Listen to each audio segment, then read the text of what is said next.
at a practical level and a foundational level, greater density compute generates greater heat. So these workloads, these AI workloads, much more dense compute, much more heat generation.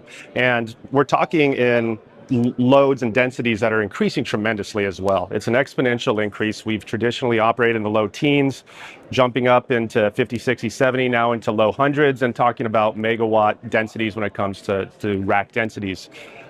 Air isn't going to be able to support that type of cooling infrastructure, that cooling need moving into the future, from the standpoint that heat generation associated with the denser compute is about 10x from regular cloud-based computing. And so we have to do something different. And that something different is liquid cooling. Liquid cooling has a number of benefits. It's about 3,000 times greater heat carrying capacity than air. It's about 24 times greater heat removal efficiency. So that's why you're seeing the deployment of more and more liquid cooling to manage these workloads, to prevent downtime incidences associated with overheating of equipment, which, in the smallest extent is an interruption or a downtime. The most impactful outcome is equipment failure.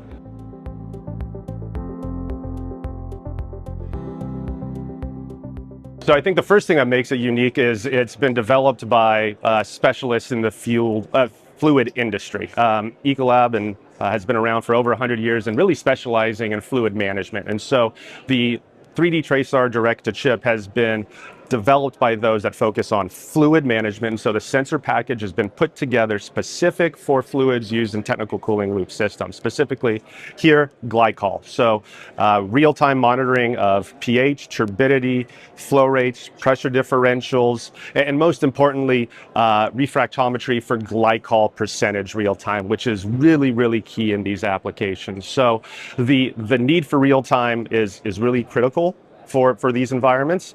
And more specifically, it's part of a bigger programmatic approach that not only includes real-time monitoring to provide the necessary data and insights, and taking that data and transitioning and translating them into insights, and also building around a service component and sampling package around it to ensure that the fluid health and performance is maintained as part of these deployments.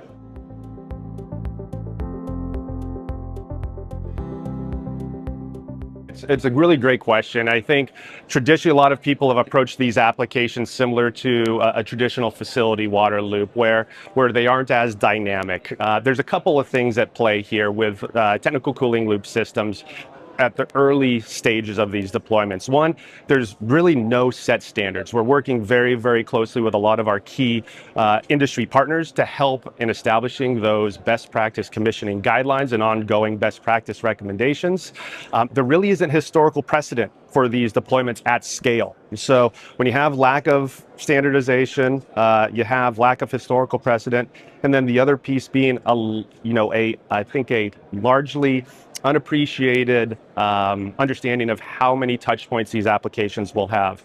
This is not a set it and forget it application. There's going to be equipment change outs, there's going to be blade swap outs, and each time that we're touching the loop is a potential for contamination of the system, which can lead to fluid breakdown. So we need to really be proactive in the way that we are monitoring the health of the fluid to ensure that it doesn't impact the overall health of the application and deployment.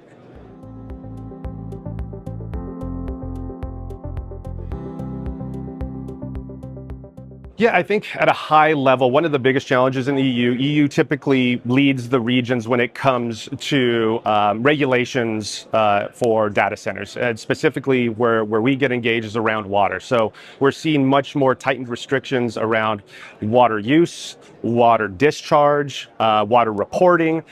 So I think that's one that we're really seeing here and helping our strategic partners navigate that process and understanding where and how to use water given the kind of varying climates and the varying levels of water scarcity. So that's, I think, the biggest piece that we're seeing here. Needing to be able to design in a way that you're kind of future-proofing your data centers given the rapidly evolving space that we are talking about when it comes to AI computing. And so what we're trying to do is helping our customers that early on in the site selection stages, understanding where and how they can utilize water, understanding how they can build in a little bit of flexibility and variability into their cooling infrastructure, so as to not only be able to manage workloads for today, but workloads going into the future while staying compliant with regulations and other requirements of the EU region.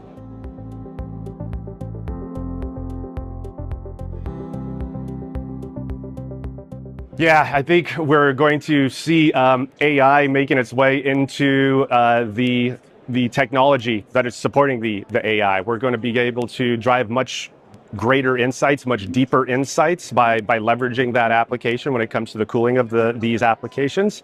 We're going to see more modular deployments, smaller, neater, tighter kit, more integrated to support more rapid deployments. And I also think we're going to continue to see a focus on, given the ramp up in these loads, given the ramp up in these densities, how do we continue to maintain a focus around WUE, PUE, and other critical sustainability metrics.